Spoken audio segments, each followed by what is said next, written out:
Good evening. The Madison County Board of Education work session is now open. Mr. Byrd, would you mind praying over the meeting, sir? Bow your heads in prayer. Heavenly Father, please look down upon us as we have this meeting to look after the interest and the future of your children that are very dear to us. Let's be especially thankful to their interest being protected in the past by our veterans, many of whom are with us today, and those who've passed on. Each one of our veterans in the Army, the Navy, the Marine Corps, the Air Force, the Coast Guard have provided a foundation for us to grow, serve, and prosper in this great country of ours. In God's name we pray. Amen. Mr. Superintendent? Yeah. On the informational items, the first one we have tonight is Senator Sam Gavan is here for an education grant.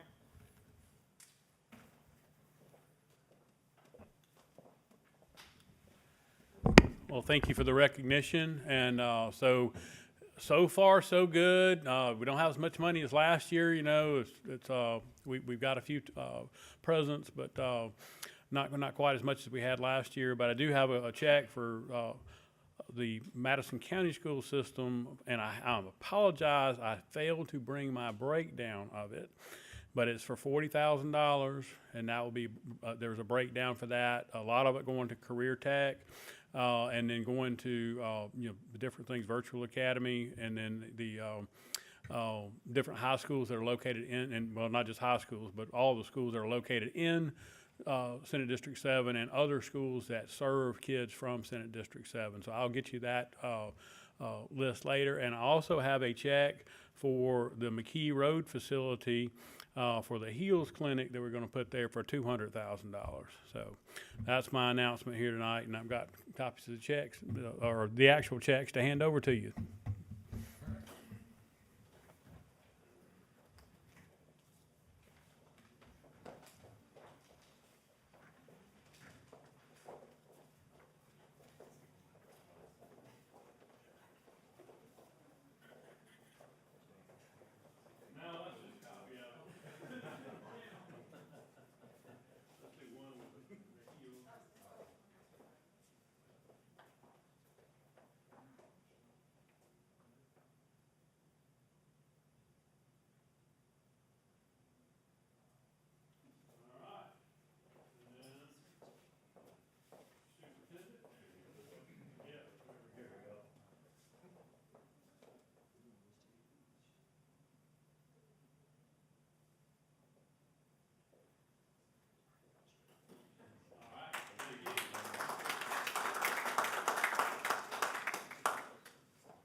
Just want to thank you all again for the work you've done. I thank our outgoing members for their service and getting to know them over the years, and ask you to stay involved in other aspects. So I think I've got Mr. Curry roped into at least one more unpaying job or non-paying job, but we'll see how all that goes. But anyway, y'all have a great evening. Thank you.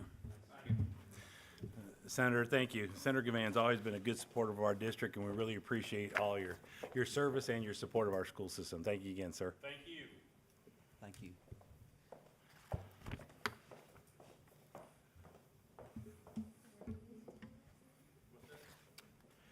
All right. Our next informational item is the secretary data review. Ms. Bass would have been here tonight, but she has a family situation on her husband's side, so she has had to go to Illinois. And so just keep her and the family in your thoughts and prayers, please. And we're going to turn it over to Ms. Fanning. Hi, good evening. How are y'all? Good. Good. I think Jess is getting it up. We've got our secondary team here tonight to go over our secondary data. We've got Dr. Amanda Meadows and Ryan Flowers, and so we'll each kind of be taking a part and diving into it to go over our secondary data.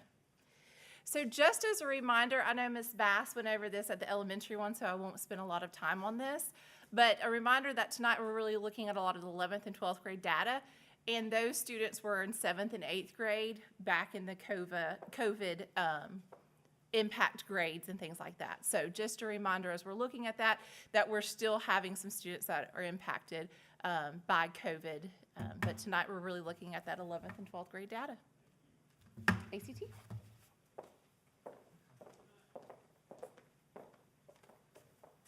All right, we'll take a look at some ACT data.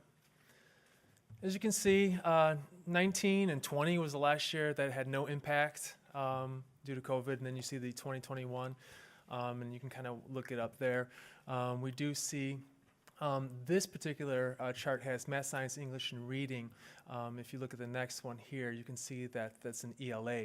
So the ELA includes the writing. But real quickly, you look at the 23-24 school year, we had 1,510 students that took that assessment. And you notice the growth year after year after year. So it just shows that our numbers are increasing here in the county and in our district. But you can see that the composite score was 18.2. And then in math, you see, and these are the 4 areas that students can benchmark in. So here we have math, which is the mean score was 17.4. In science, we had 18.6. In English, 17.2. And then in reading, the 19.0. Now, as we look at, this one has the ELA, so that again includes English and includes the writing as well as, yes, English writing and the reading scores. So you can see still the same number of students, obviously, in 23-24, but we do have the ELA score, which was 16.6, and then the math scores will remain the same at 17.4. Now, and Doctor, as I 18.6. recall, the ACT is a 36-point question and 18 is half? Repeat your question, sir? As I recall, the ACT is a scale from 0 to 36. 36, correct. And 18 is half and 18 is acceptable? 18, so the scores for the benchmark scores, if that's what you're asking for students, some benchmark scores are for reading is 22, math is 22, science is 23, and English is 18. And those are the benchmark scores. So that's what we're looking at is the average of those scores. Any other questions?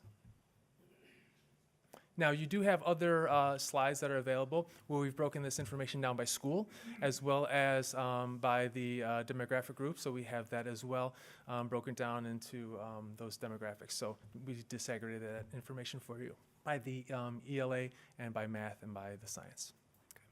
All right, thank you. I do have a question on that. Did you see some trends on the demographics or at all? Were there any trends that y'all identified? So we have been looking at trends, and right now it's an overall trend. Obviously, we are seeing math scores, especially in the upper grades. That has been the same thing with ACAP. So when we compare those scores, we are seeing those scores as the students get older and higher grade levels. We're seeing that kind of trending down in math. ELA tends to be pretty consistent over the years.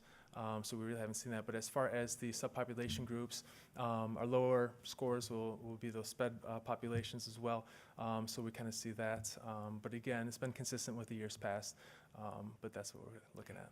So, Doctor, when we're looking at these scores, we got 17 and the benchmark's 22. What happens to those students who don't make the benchmark?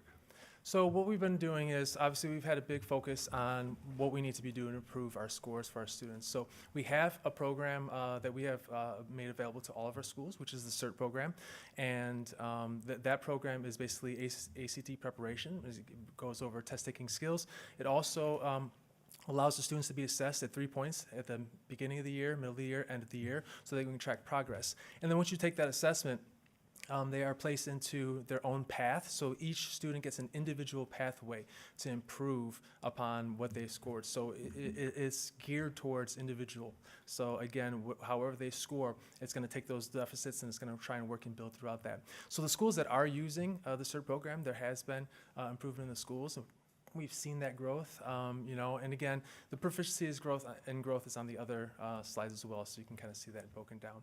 But that is one of the big things that we are pushing now in all the schools that is available to them, sort of that preparation that they can use to prepare for the ACT. Also, we've got the CCR grants now, so we've got $22,000 for each school that we can be used to, again, kind of gear towards using some of the money to prepare students for the ACT. Other questions? All right, thank you.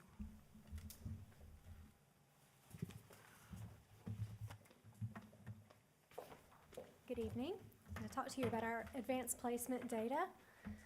So this table shows a summary of our AP data from the last 5 years. In the first two columns, you'll see the total number of exams and the total number of students who took AP exams. And then in the center column in green, we have the percent of those students who scored a 3 or higher, which is a qualifying score for AP. So if you look back, going back to 2020, you'll see that both enrollment and the percentage of students earning qualifying scores increased steadily over the years. And then especially last year, we had a large increase in the percent of students earning qualifying scores. The fourth column there, percent equity, that refers to the total number of seniors in the graduating class who earned a qualifying score at some point during their high school career. So at last year, we were at 26.5% of all of our seniors who earned a qualifying score at some point during high school. And then in the last column is the total number of AP scholars. And these are students who earned a qualifying score on 3 or more AP exams. And so we were really pleased to see a significant increase in the number of AP scholars we had in our school system last year. Are there any questions? Doctor, what do you attribute the increase in qualifying scores? Is it just more study times, more sessions, or what do you guys think? I think we've had a consistent effort to fund professional development and study sessions, and our AP teachers are just really dedicated at improving. They've been doing this for a while, and they just keep getting better every year. So I would say it's a combination of the professional development they receive and just their dedication and experience in that role.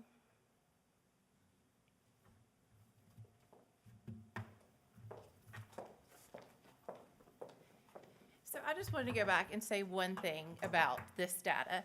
You have to remember that this is just one snapshot. Students can start taking the ACT in 10th grade. This is one snapshot, one day, where we're making kids that have taken it numerous times and have probably already gotten their score, super score that they want, and they're coming to school. And I think we've had discussions with Mr. Kubik about, going to his meetings and encouraging that, giving us a little bit more autonomy, because we have kids that we know are scoring 32s and higher.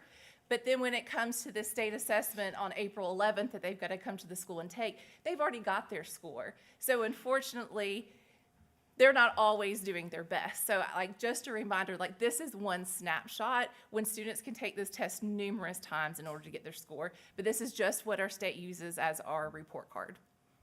So just a kind of reminder about that.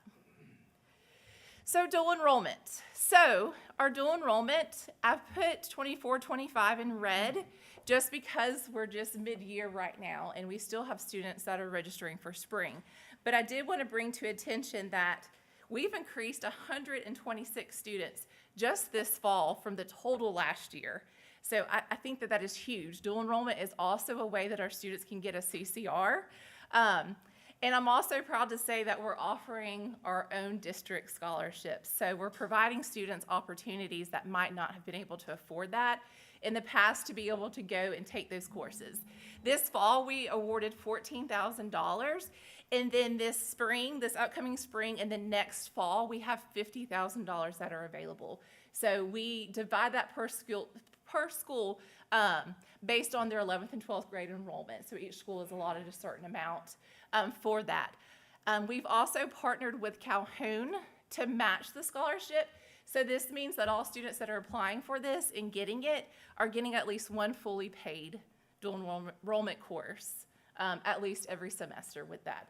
So just kind of exciting that we're increasing that number. And again, that's a CCR that we can get for our students. Included here as well is data breakdown of the courses by school counts and district counts. It should be attached in this slide if you'd like to look at that a little bit further. Grad and CCR data. So just a quick reminder on all of the ways that students can get a CCR. They can get a ACT benchmark, which is different than the state proficiency. They can get advanced placement, which is a qualifying score of 3 or above. They can get work keys, which is a benchmark at least silver in all areas. dual enrollment, which we just spoke about, CTE credential, where they're taking some type of assessment and getting a credential in a career tech ed area, military, and CTE completer. CTE completer is fairly new in the past couple of years, where students can take a sequence of classes in order to get completer status. So as you can see from 2020, when we were at 78.5, to where we are now in 2024 at 90.48, we've increased that by, I think, 12.43%. So we still have some work to do, but we've made lots of gains throughout that. And we are continuing to invest our funds and things like that in order to ensure students are getting those, because our graduating class of 2026, it is going to be a graduation requirement that they have one of these. So I think as a district, we're doing a pretty good job so far on increasing those opportunities for our students. So comparing our grad rate and CCR rate. So again, as you can see, we still have some discrepancies between the two, and basically the state is saying all students are supposed to graduate with a CCR, and so we're still seeing a discrepancy of 5.18. I've highlighted that red because it is not certified, so that number will probably go up a little bit. We have our schools go in and double check it to make sure that the boxes are marked correctly for the students, but that should be certified by the beginning of December, I think. But again, just trying to, we want both of those to be 100%, and we're getting there and working there. We're not quite there yet. Some of the things that we have, Ryan mentioned one of it. As a district, we applied for a state grant. It's called the CCR grant. While we didn't fall in the parameters of having 15-point discrepancies of any of our schools, thankfully, we still were given some money, I guess, which was left over. So each one of our schools has about $22,000 that they're able to use at their own discretion to meet their students' needs in order to get those CCRs. We're also working with Career Tech on implementing a program called Youth Science. I don't know if y'all are familiar with CUTR, what they've had to use in the past, but basically it is an assessment and diagnostic that is an aptitude test. So they take it in 8th grade and they take it in 9th grade. And after that 9th grade year, they're done taking it because this assessment shows that they've reached their aptitude, but they continue to take career interest. So our goal is that we're being really clear with what our students' interests are starting in middle school. So when we get them in high school, we can put them on a pathway to ensure that they're getting one of these CCRs. Some career tech updates. We just like to provide this every year because our career tech is a phenomenal program and it's continuing to grow. Just some things I want to point out. Our work-based learning enrollment went up almost over 100 from the year past. And then our students' work-based learning earnings was over $2 million last year. So again, we're just continuing to make sure we're meeting all of our students' needs, CTE-wise and academic-wise and everything like that. So one thing that we want to introduce, this will be up again when we're talking about more about the academic guide, but extended learning opportunities. So in 2021, Alabama passed this act, and I've included the memo for you here, and that includes the act as well as the admin code in it. But extended learning opportunities are basically defined as out-of-classroom learning experiences that provide a student with enrichment opportunities, career readiness and employability skills opportunities, including internships, pre-apprenticeships, and apprenticeships, or any other educational opportunities. What we're really trying to do is implement, we used to have early release. I don't know if y'all remember that. But the state basically said we can't just send them on their way. They have to be doing something that's beneficial and educational. So they passed this act in 2021. And honestly, not many districts have implemented this policy, because basically what the board policy states is that each local board has to create a policy based on certain factors. So again, I've included all that for you here in this memo. Some of the things opportunities that will be available for our students is to work with nonprofit organizations, businesses, trade associations, and then any armed forces of the U.S., of course, subject to age applicable. So again, we're just working on this policy. We're still fine tuning it, but we wanted to share with you the work that we've done so far just to get any feedback before we come to you with that actual policy. It is something that we're wanting to get approved for the 25-26 academic guide because we really do feel like we have some students that need it. We have some students that are on track and have their CCR requirement, and they're having to take fluff classes, and that's just causing frustration. So with this policy, we're able to kind of meet our students' needs and give them more opportunities to prepare for that next step after school. So again, it will be an elective credit. We do have to have a board policy on it, but we will work with y'all. We're kind of, like I said, still fine-tuning that, just the different entities that we'll use, who's going to manage that at each school. So there are just some things that we're still fine-tuning, but we want to introduce it in case y'all have any feedback or anything like that. Any questions? On dual enrollment, I know we have a good relationship with Calhoun, but what about UAH and Alabama A&M? So Calhoun has been the only one that I've worked with so far that has been willing to match what we're able to give. And this is the first semester we've ever been able to offer these scholarships. So we're kind of, thankfully, Calhoun is working with us while we kind of figure out what this looks like as a district.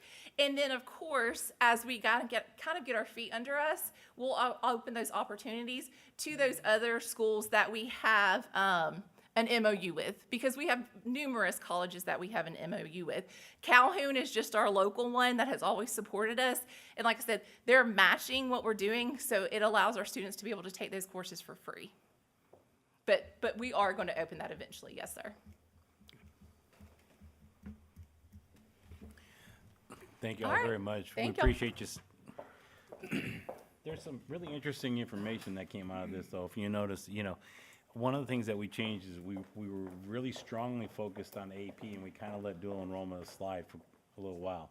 As you can see now, both programs are running very well. It hasn't affected the AP program, and our dual enrollment is increasing drastically. So the purpose and, the goal in this district is to provide the student and the family with the best opportunity that meets their needs, whether it's an AP course or it's a dual enrollment course. And as you can see, both are functioning very, very well, and they're still growing.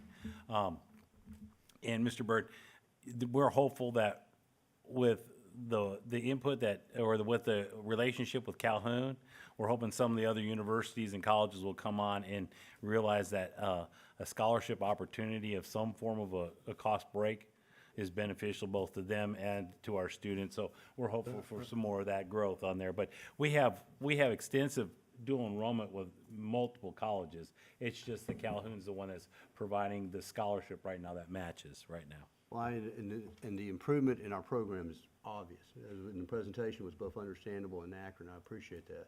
But I know that UAH provides a 50% scholarship for dual enrollment courses. I know that from my own children. And so you go to UAH, you go half cost for 2 courses a semester. I assume that Alabama A&M may provide similar things, but you have to reach out. And of course, it's always a question of advertisement for the individual students. There may be those who feel like Calhoun's the best way to go, but if you're headed to a engineering program at UAH, you want to take their calculus as soon as you can. We'll check on that too, because that's good information to have.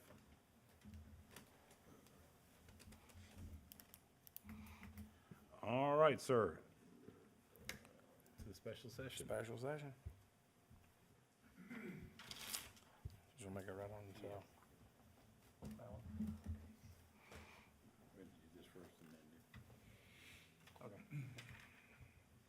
I recommend approval of the agenda dated November 7th, 2024. I skipped one. Second. I have a motion and a second. Do I have any discussion? All those in favor? Aye. Aye. We've had a request to address the board tonight. I'll call your name if you're here. Just let me know. Chris Turner. Chris Turner not here? All right, then we're gonna move on.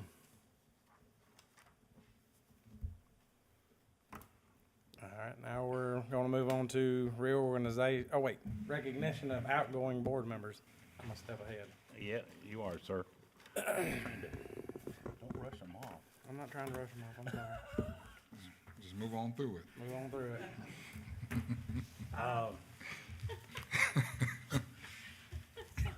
I've been to come to these meetings for quite some time in this district, whether I was sitting out there or sitting here. And I've had the pleasure of working with both these board members for quite some time.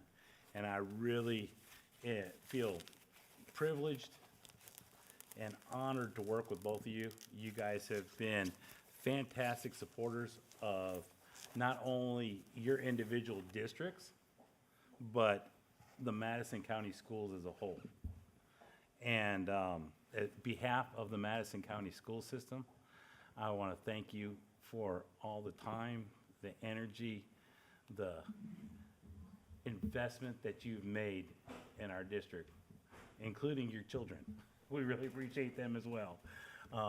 But it's been an honor and a privilege, and we're going to miss you. And I'll be happy to call you and remind you of meetings or parent complaints if you're more than willing to take them. But thank you very much for what you guys did. We have, from the district, we have some they're standable plaques, and it says, the first one is Angie Bates, past board president, Madison County Board of Education, District 2. In recognition of your leadership, guidance, and commitment to our success, we thank you for your dedicated service to the students and the staff of the Madison County School System, November 7th, 2024. And I know it says something similar, but I'm going to read it anyhow. So, Nathan Curry, past board president, Madison County Board of Education, District 1. In recognition of your leadership, guidance, and commitment to our success, we thank you for your dedicated service to the students and the staff of the Madison County School System, November 7th, 2024. Miss Bates, we want to get pictures down there, Daniel?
Outgoing painting of your district.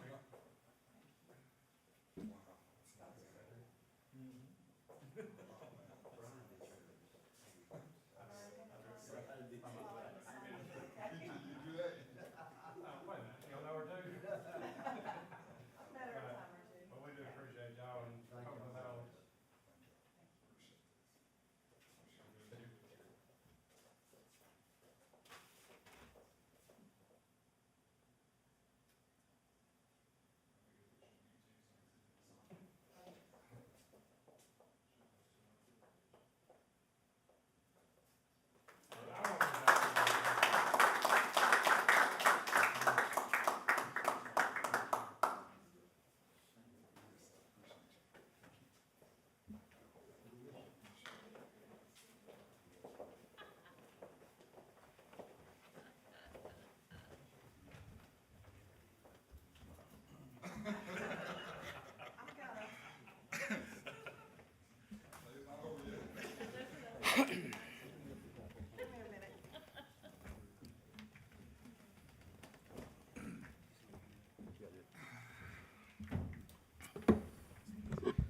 won't prolong the meeting very long, but I just do want to say I appreciate both of y'all. I've learned a lot from both of y'all.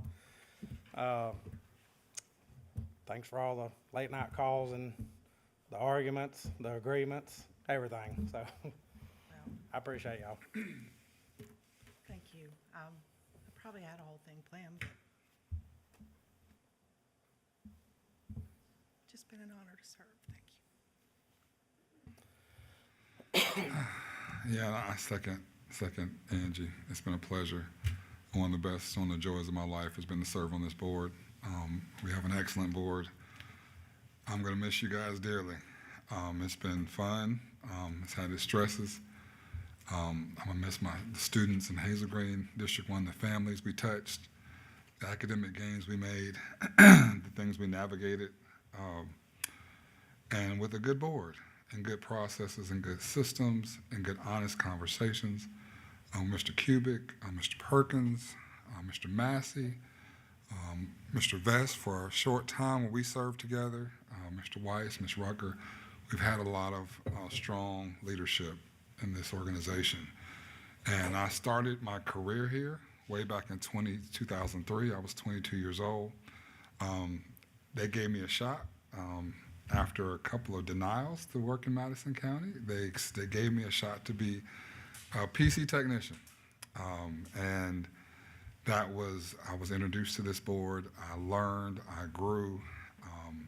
And so I'm very much thankful for what Madison County has done for me. I'm going to miss it. I'm going to miss you all. I value you guys as friends. And I'm blessed. My life has been blessed to know each one of you. And I hope we can continue to talk and chat and cut up a little bit. We have a lot of good text message conversations. We'll keep that group going. And I still want to be a resource in my community as well. So I look forward to Mr. Vest serving in District 1 well. He served well before in District 4. I'm delighted you're going to represent us in District 1. I'm delighted to see Mr. Jones, and I'm going to miss it. It's bittersweet for me, but I'm thankful. I'm thankful for leadership that we have and future leaders coming up on the school board. So thank you.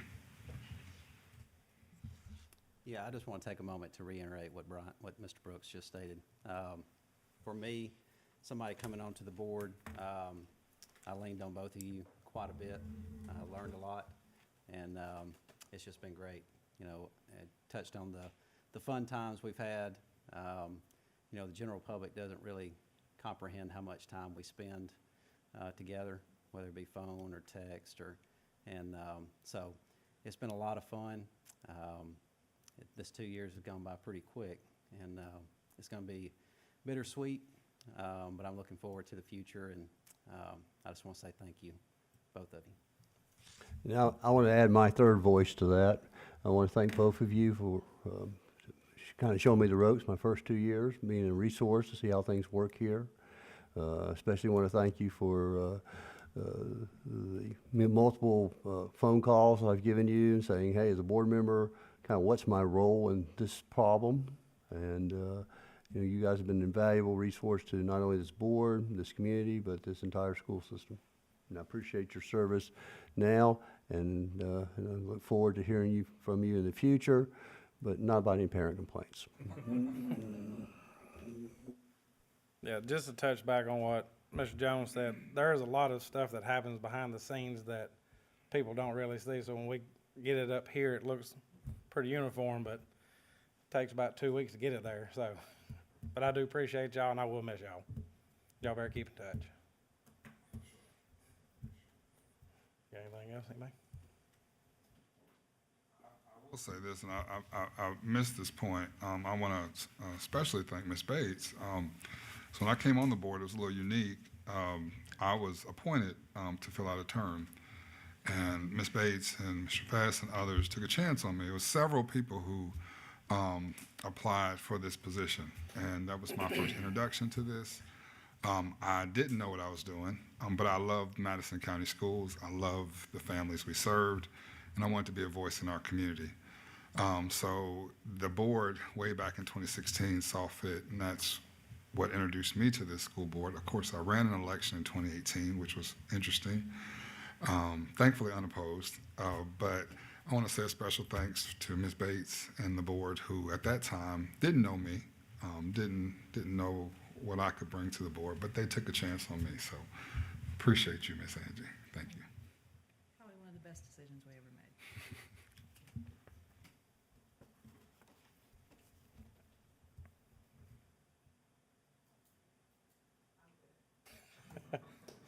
If you had to talk, would you be good? No. Okay. Finding me speechless is probably a unique situation for everyone. So I'll just leave it at that. I won't tell the secrets of us handing candy back and forth for 2 years either, so I'll stab you in your neck. that's still good. Nothing changes. Nothing changes. That's only her, y'all. That's only her. But thank y'all. So, ready to move on? Yes, sir. Is that me asking for a motion?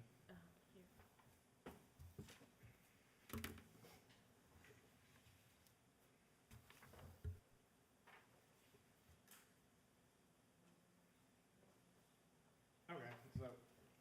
At this time, it's our time to reorganize the board.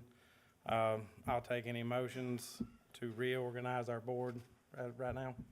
So first you ask for nominations for president. I need a nomination for president. I nominate the president, Brian. Second. I have a motion and a second. Do I have any discussion? All those in favor? Aye. Aye. So now I need a, Bill, the president, you'd open the floor for nominations. all right, I'm gonna open the floor for a nomination for vice president of the Madison County School Board. With pleasure, I nominate Mr. Heath Jones. Second. I have a motion and a second for Mr. Heath Jones being vice president. Do I have any discussion? All those in favor? Aye. Aye. So we're keeping everything the same and rolling on one more year. Run it back, huh? Run it back. So, what'd I do there? That's mine. Okay.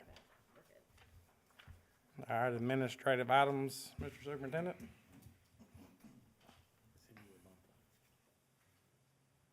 It's after this one. After the resolution. No, you're ahead. Ahmed. All right, resolution for outgoing board members, sir. I have a resolution for the outgoing board members, and I'll read it. It is, whereas Angie Bates was elected to serve as a member of the Madison County Board of Education in 2012, and whereas Nathan Curry was appointed in 2016 and elected to serve as a member of the Madison County Board of Education in 2018, and whereas Ms. Bates and Mr. Curry have faithfully served the students, teachers, administrators of the Madison County school system. And whereas Ms. Bates and Mr. Curry's terms of service as members of the Madison County Board of Education will end at the end of November 2024 upon the election and certification of their successors. And whereas the below signed board members of the Madison County Board of Education will recognize the services, dedication, and achievements of Ms. Bates and Mr. Curry during their tenure on the Madison County Board of Education.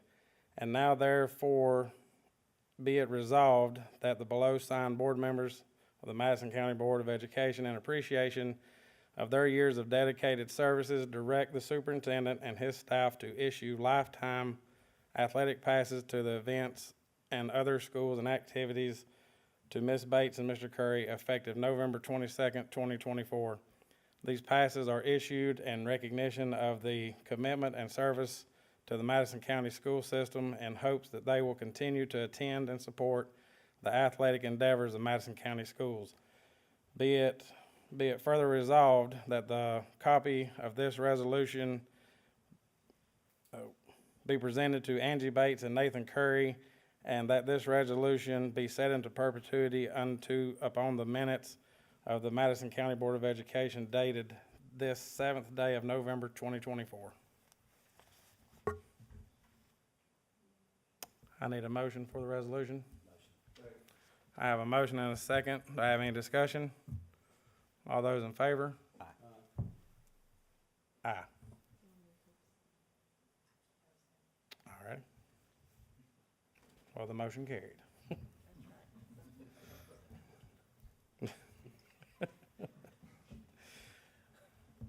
But we appreciate that, and we hope to see y'all at some ball games. So, how did you? Ready? Yes, ma'am. So for the first time in 24 years, the Alabama legislature has approved an increase in board member compensation.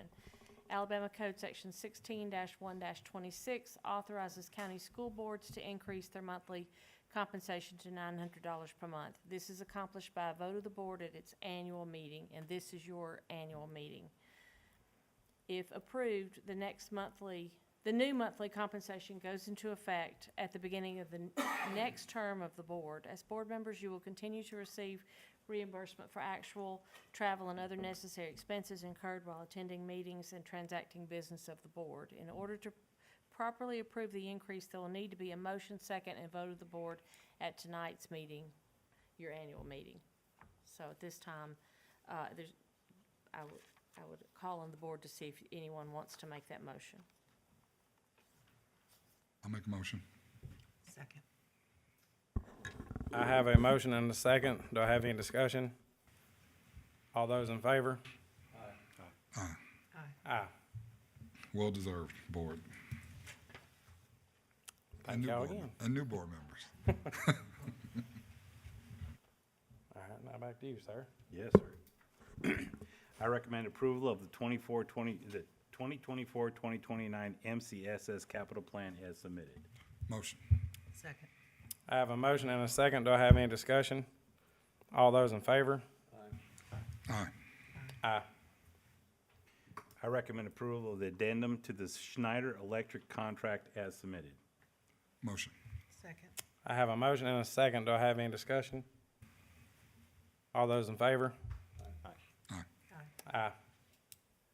I recommend approval of the contract change order for EMW Construction Incorporated for the New Hope High School gym connector as submitted. Motion. Second. I have a motion and a second. Do I have any discussion? All those in favor? Aye. Aye. I recommend approval of the September 30th, 2024 financial statements and payment of bills as submitted. Motion. Second. I have a motion and a second. Do I have any discussion? All those in favor? Aye. Aye. I recommend approval of the bid and the bid renewal as submitted. Motion. Second. I have a motion and a second. Do I have any discussion? All those in favor? Aye. I recommend approval of the contracts for services as submitted. Motion. Second. I have a motion and a second. Do I have any discussion? All those in favor? Aye. Aye. Aye. I recommend approval of the personnel items as submitted. Motion. No addendum. Second. I have a motion and a second. Do I have any discussion? All those in favor? Aye. Aye. Aye.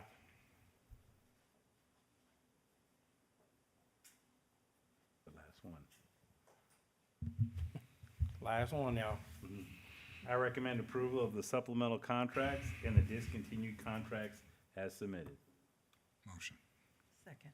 I have a motion and a second. Do y'all have any discussion? We do.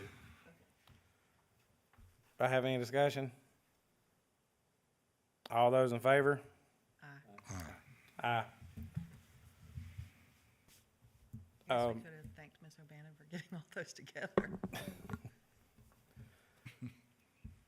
We do have an executive session, but before we go to that, does anybody have anything for the good of the board since it's the last night of the two board members?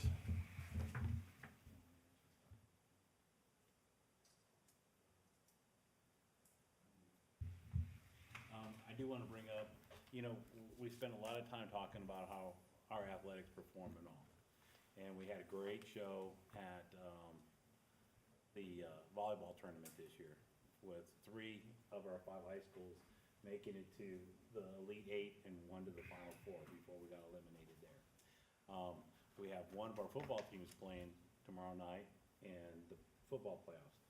But we don't speak of the arts as often, and we, Sparkville High School Thank you, Mr. Jones. Sparkman High School, we just won the 7-8 state band championship that was held down at Jacksonville State this past weekend. So they are the 7A band champions for the state of Alabama at this point. And so we wanted to make sure that we recognize Sparkman High for that accomplishment, which is huge. And they have, the 7A bands are pretty impressive, and they had a great year so far. So just wanted to make sure that we pointed that out tonight. I wanted to say before I come off this board, I appreciate Ms. O'Bannon, to Angie's point, on the capital plan tonight, we approved the Hazel Green Middle School and a turf field for Hazel Green High School. Two huge things, and you know, it's a testament to your fiscal responsibility. I appreciate it, and it's nice to go out with a capital plan adjustment for Hazel Green Middle School and the high school. So thank you very much. Thank you, Mr. Kubik, for supporting it, and thank this board as well.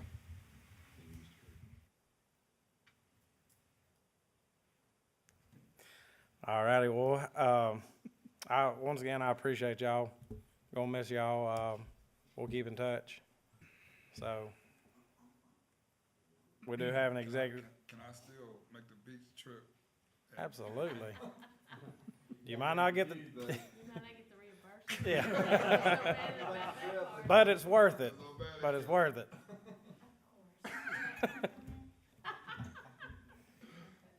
We have had some fun down there. It's we got to know each other really well down there, and conduct school board business. So, but I do appreciate y'all. I miss y'all, and I appreciate the vote of confidence on one more year as president. I look forward to leading the board, and with Mr. Jones right there with me. So, and the rest of the new board members coming up, y'all be up here next time. So, we appreciate everything everybody's doing. I need a motion to go to executive session, and when we come back out, we'll just be voting on a student matter. So I'll entertain a motion on executive session. Motion. Second. I have a motion and a